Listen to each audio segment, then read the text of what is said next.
Easy go.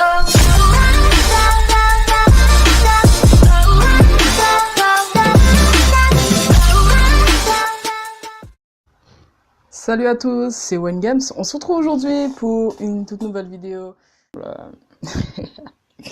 Tout d'abord, pour commencer, je n'ai pas encore lu l'histoire, donc j'espère qu'elle fait vraiment flipper, parce que c'est ça le but. 87. Lisa est souvent seule dans sa grande maison, isolée au cœur des champs de maïs. Et ses parents rentrent tard tous les soirs et ont donc décidé de lui acheter un chien pour lui rassurer. Une nuit, elle est réveillée par un bruit d'eau. Oh, waouh, ça commence à faire flipper, très flipper. Qui goûte. Elle se lève et va fermer le robinet de la salle de bain. En se recouchant, elle glisse sa main sous son lit et son chien la lui lèche. Cela la rassure. Elle fait un dernier tour de la maison sans rien trouver et se recouche donc en glissant sa main sur le lit. Le chien la lèche de nouveau. Le bruit est toujours là et Lisa décide de localiser sa provenance.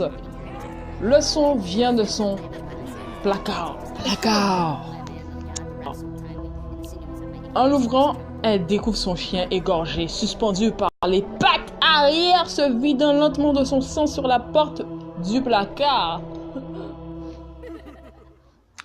Écrit en lettres de sang, les humains aussi peuvent lécher. Waouh! C'est terrifiant et émouvant cette histoire. Ouais, les amis, suivant. Le tueur dans le siège arrière, Lyon. France 1994. Nathalie termine son service d'infirmière. Il est 5 heures du matin. Ouais. Elle monte dans sa voiture et s'engage dans les rues encore désertes. Ouais. Très vite, elle remarque qu'une voiture la suit de très près. De près. Waouh! Au moment de la dépasser, la voiture se rabat violemment derrière Nathalie et commence à lui faire des appels de phare. La jeune infirmière accélère anxieuse tout en essayant d'apercevoir le conducteur du véhicule dans son rétroviseur. Ah là là.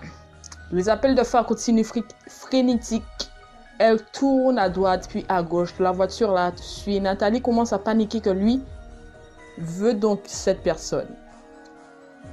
Elle arrive dans l'allée menant à sa maison.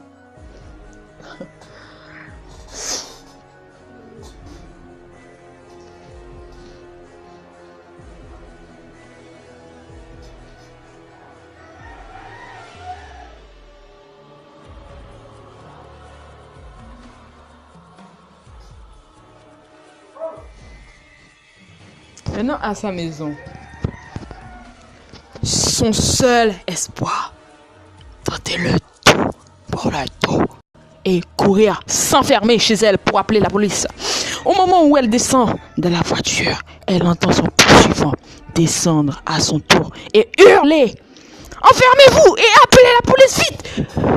N'osant pas se retourner, elle s'enferme chez elle et appelle les gendarmes.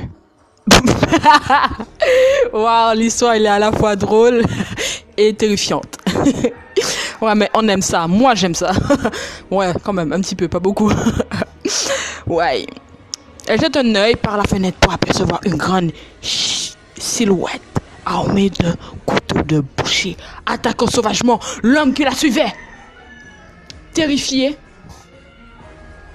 Nathalie se réfugie dans sa salle de bain, priant pour que les secours arrivent au plus vite. Ce n'est que plus tard qu'elle comprendra ce qui s'est réellement déroulé ce jour-là. L'homme dans la voiture essayait de la sauver.